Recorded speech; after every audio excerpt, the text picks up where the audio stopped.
Kemudian di sini ukuran berikutnya yang akan kita butuhkan adalah jarak dada. Nah, untuk pengukuran jarak dada ini sendiri, caranya mudah saja. Kita akan hitung jarak antara puting kanan dan puting kiri ya, ataupun dari kiri ke kanan terserah, arahnya tidak masalah. Yang penting di sini adalah jarak dari kedua puting itu ya, atau bagian tertinggi dari buah dada. Itu disebut dengan ukuran jarak dada ya. Lalu lanjut berikutnya ada panjang sisi. Nah, untuk pengukuran panjang sisi ini caranya mudah saja. Kamu bisa letakkan sebuah penggaris di ketiak ya, jadi ditempelkan di ketiak itu ya. Kemudian kita akan ukur dari garis bawah penggaris tersebut yang sudah kamu letakkan di ketiak itu ke bawah sampai ke posisi dari pengambilan ukuran lingkar pinggang atau sejajar dengan pusar. Itu merupakan panjang sisi. Lalu di sini kita juga memerlukan panjang punggung. Nah, untuk mengambil ukuran panjang punggung sendiri, kita akan mulai dari tulang belakang di bagian tengkuk leher itu ya, di bagian leher bagian belakang. Biasanya kan ada tulang yang timbul gitu ya di bagian leher belakang itu atau tulang tengkuk ya. Dari situ kita akan ukur ke bawah ke posisi dari pengambilan lingkar pinggang. Kalau memang sebelumnya tidak ditandai, berarti kita harus luruskan dengan posisi dari pusar ya. Itu merupakan panjang punggung. Kemudian ukuran berikutnya ada lebar punggung.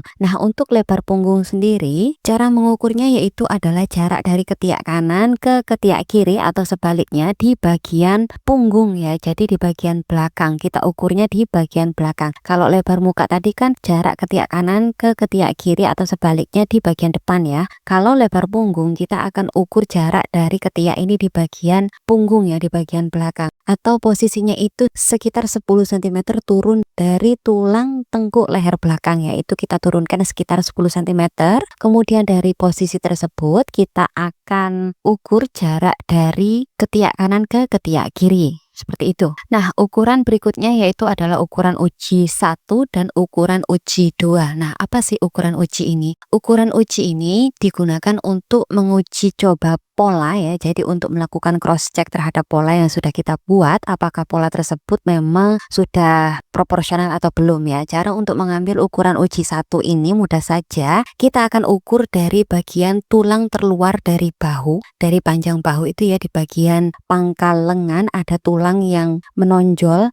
Nah, jadi dari tulang tersebut kita akan ukur secara diagonal, kita arahkan ke bagian pusar ya. Jadi ukurannya itu diagonal dari arah badan ya. Jadi dari ujung tulang yang keluar dari panjang bahu itu kita arahkan ke bagian pusar. Nah, itu untuk ukuran uji 1 ya. Jadi untuk ukuran uji 1 itu yang diukur adalah bagian badan yang depan ya. Kemudian untuk ukuran uji yang 2 yang diukur adalah bagian badan bagian belakang. Cara mengukurnya sama. Jadi dari tulang terluar dari panjang bahu itu di bagian belakang ya, kita akan arahkan ke bagian tengah-tengah lurus dengan posisi dari pusar ya. Jadi dikira-kira saja. Kalau misalnya kamu menggunakan tali popo untuk menandai posisi pengambilan lingkar pinggang, itu kita akan arahkan meterannya ke bagian tengah-tengah dari posisi pengambilan lingkar pinggang tersebut ya, yang ada di bagian belakang ya, di bagian pinggang belakang. Ukuran tersebut kita sebut dengan ukuran uji 2 ya. Nah, di sini sudah aku sertakan ukuran contoh yang diambil dari ukuran standar ya. Kamu bisa latihan untuk mengambil ukuran untuk badan kamu sendiri ataupun teman ataupun ibu atau siapapun yang ingin kamu buatkan baju di praktek pembuatan pakaian berikutnya ya. Jadi ambil saja ukurannya, jadi sekalian nanti kita perhitungkan dengan menggunakan formula, lalu kita akan terapkan dengan cara pembuatan polanya, dan nanti kita akan lanjutkan dengan pecah pola dan pembuatan baju rumah dengan menggunakan pola dasar yang kita buat dengan menggunakan sistem sederhana ini. Nah, di sini aku sudah sertakan ukuran contoh yang nantinya akan kita gunakan untuk menghitung formula dari masing-masing formula pembuatan pola badan dengan sistem sederhana ini. Ukuran ini aku ambil dari ukuran standar dari badan wanita.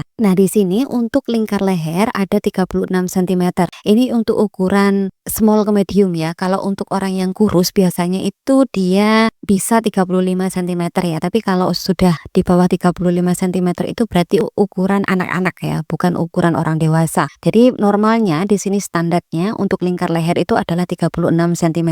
Kecuali kalau orangnya itu kurus sekali, itu biasanya 35 cm. Nah, untuk lingkar badan di sini ada 90 cm, lalu lingkar pinggang ada 70 cm, kemudian lingkar panggul ada 94 cm.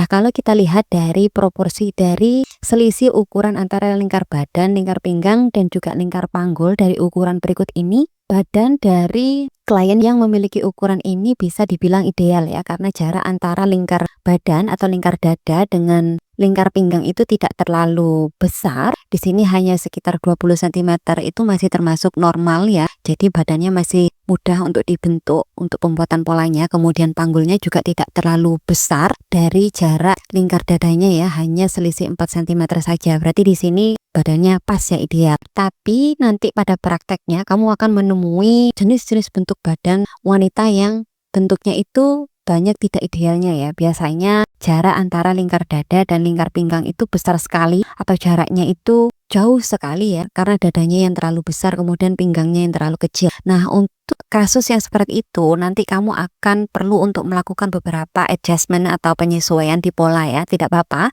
sekalian dibuat praktek saja ya, agar kamu bisa terlatih dengan menganalisa bentuk dari tubuh seorang wanita ya, seperti itu, atau tubuh dari klien kamu, karena itu nanti sangat penting sekali bagi seorang penjahit ya. Kemudian di sini ada lingkar kerung lengan. Di sini ada 40 cm.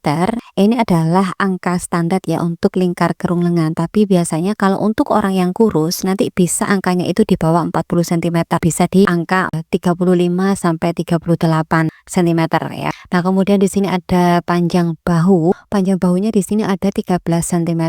Nah, untuk panjang bahu sendiri 13 cm itu termasuk ukuran yang standar ya, medium. Jadi orang-orang yang memiliki badan tidak terlalu besar dan tidak terlalu tinggi, itu normalnya memang panjang bahunya 13 cm ya. Tapi untuk orang-orang yang memiliki tubuh petit ya atau kecil, itu biasanya panjang bahunya bisa ada yang 11 cm, bisa juga ada yang 12 cm ya. Untuk orang-orang gemuk biasanya mereka panjang bahunya akan lebih panjang lagi ya, sekitar 14 sampai 15 cm. Kemudian di sini ada panjang muka. Untuk panjang mukanya di sini ada 34 cm. Kemudian ada lebar mukanya juga sama 34 cm. Berarti tubuh dari orang ini bentuknya square ya, atau persegi ya. Jadi jarak antara lebar muka dan panjang muka itu dia sama gitu. Kemudian di sini ada tinggi dada. Untuk tinggi dadanya di sini ada 18 cm, kemudian jarak dadanya ada 19 cm. Lalu untuk panjang sisinya ada 18 cm, kemudian ada panjang punggungnya 39 cm. Berikutnya ada lebar punggung 36 cm, lalu ada ukuran uji 1 di sini ada 39 cm. Lalu untuk ukuran uji 2 di sini ada 40 cm. Jadi itu tadi ya beberapa ukuran contoh yang nanti akan kita gunakan untuk perhitungan formula dari pembuatan pola dasar kita. Ya, lanjut di video berikutnya kita akan bahas mengenai rumus atau formula untuk pembuatan pola badan bagian depan dan juga bagian belakang tentunya dari badan wanita dengan menggunakan sistem sederhana ini ya. Langsung saja kalau begitu kita akan lanjutkan pembahasan kita di video berikutnya.